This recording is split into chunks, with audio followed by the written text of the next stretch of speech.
I was 5 years old when my father bought the farm here. We moved over the winter of 1966 and 67. Father moved here because of church work. He was a preacher, and this was hillbilly country. Suck, suck, suck, suck, suck, suck. Suck, suck, suck, suck, suck, suck. My dad and I went in partnership when I was 18. Suck, suck, suck, suck, suck, suck. He gave me 5 cows, and that's kind of how I got started. Farming it's not a job, it's a lifestyle. As I look back over my life, it was great to be in connection with the creation, okay? And that put me in connection with the Creator God.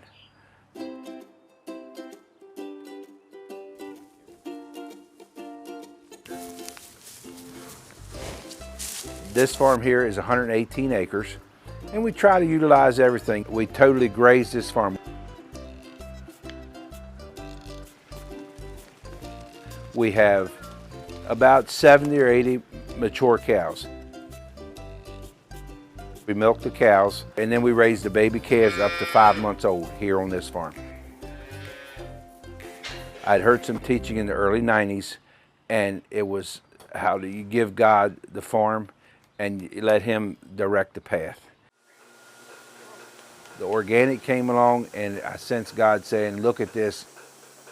I began to understand how the cows and grass work together.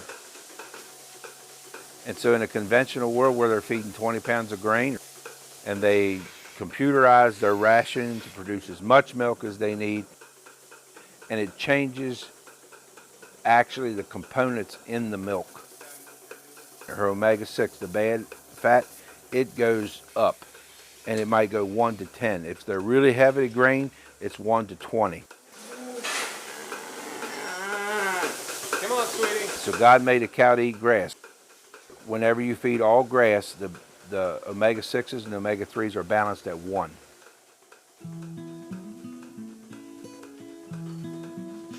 It's nothing for their cows to give 100 pounds of milk a day. That's normal. Ours might be averaging 40. We have more quality, not as much quantity. So it does make our product stand a little bit out from the norm.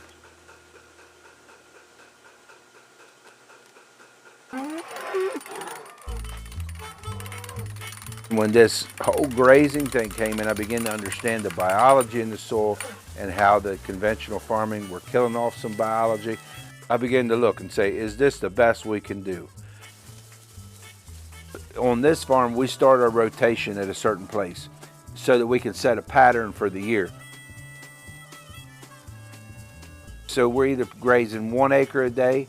We definitely switch them every 12 hours. In the heavy growth times, we're actually switching them every hour or 2. We're giving them new grass. As she slobbers across that grass, as she's lapping in grass, it's full of bugs. Same way the cow's rooming, her stomach full of bugs. And they don't know too much about this, but they're learning more. How they talk to each other and the biology in the soil, the bugs we can't see and the bugs in their saliva, they interact with each other until it actually speeds up the grass growth. It's just the next new thing. It's cool.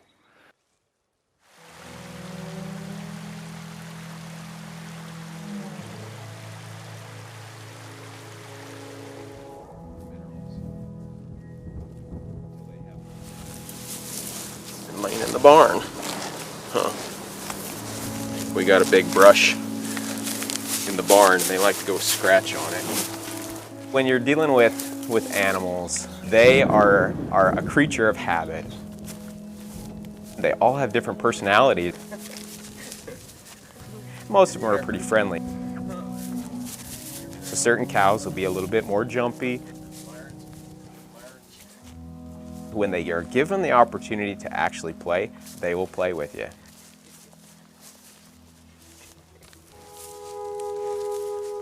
The cow that we were looking at. She basically just has a very strong forward personality, and she wants to be up close to you. She wants to be touched. She wants to be petted. She wants you to know and acknowledge she's there. We want them to be stress-free. I'm not hitting them. I'm not pressuring them. And if we have animals that are under a high level of stress, they're going to perform less as far as their milk production because those stress hormones are released, and that affects their ability to be able to make milk the highest quality as far as butter, fat, and protein. You push your way around. You're almost like a pet that says, I don't want to be told what to do, huh? Don't take out the tripod.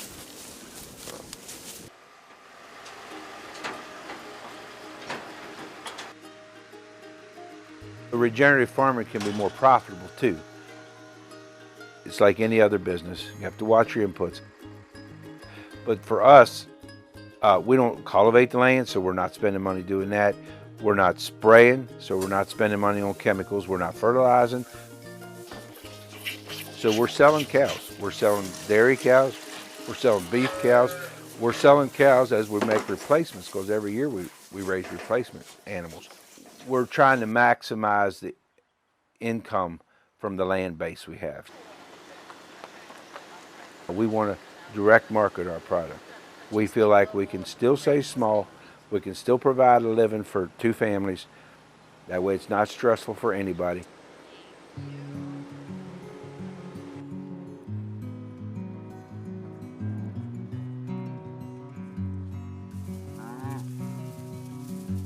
There is so much that we can tell the world about salvation through the soil. Every spring like we have right now, it's a new birth, just like when we're born again with His Spirit. And I really enjoyed it when I got connected with God, because He's the one that created it. And so that puts me back in connection with the soil.